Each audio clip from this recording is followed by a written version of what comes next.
I want to raise questions about this government's policy in dealing with Pakistan. I think they've made a complete hash of it. It is the same government who called off talks at Foreign Secretary level because the Hurriyat leadership met the High Commissioner, Mr. Basit. The same government is now allowing the Hurriyat leaders to come and meet Mr. Basit and sending our minister out there to give it a veneer of respectability. To that extent, the last UPA government at least got one thing right, that sir. On one occasion they sent a joint secretary to attend the Pakistan Day celebration. That was diplomatic niceties that had to be kept. Why do you have to send? Last year you sent General VK Singh, this year you send Mr. Javadkar. I mean, it's an absolute... Are we so beholden to people who are driving a Pakistan policy? To my understanding, it is being driven by people in Washington. It is not being handled by Delhi itself, because we are doing what the world is asking us to do, is to acknowledge Pakistan's position on Kashmir, and which is upsetting. So that's the first point. The second point I want to raise, if Miss Andrabi was booked last year for raising anti-India slogans and Pakistani flag, nothing came out of it. She did the same this year.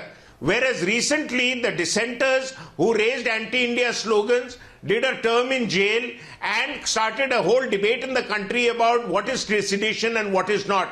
Why is it that we are not able to extend the same argument to her seditious activities, and we are giving her the freedom not just to raise flag year on year, but to abuse us in public and come and humiliate our country by attending the Pakistan Day celebrations both here and in Srinagar. I hold the political leadership both in Delhi and Srinagar responsible for this complete mess in dealing with the Kashmir issue.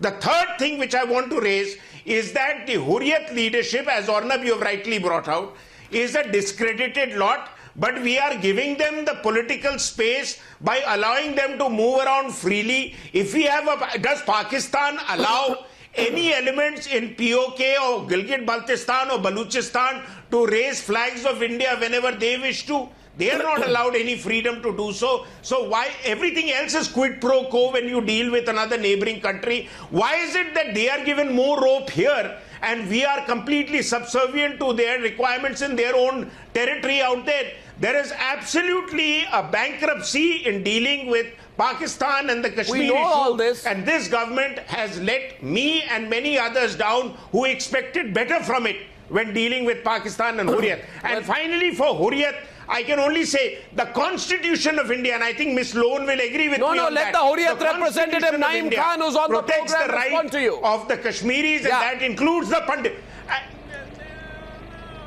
Arnab, what I want to bring out is a very important point. The Constitution of India also protects the rights of Pandits in Kashmir, and the other residents and citizens of India, including the President of India, are not allowed to purchase land and acquire any status in Kashmir.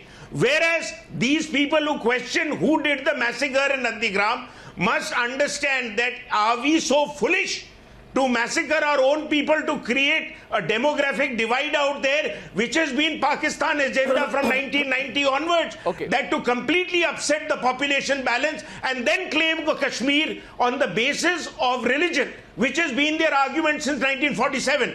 So we are giving them, by virtue of denying them a complete blame and pointing fingers at them, we are ipso facto accepting that Pakistan is doing the right thing, and that is what I want to tell Mr.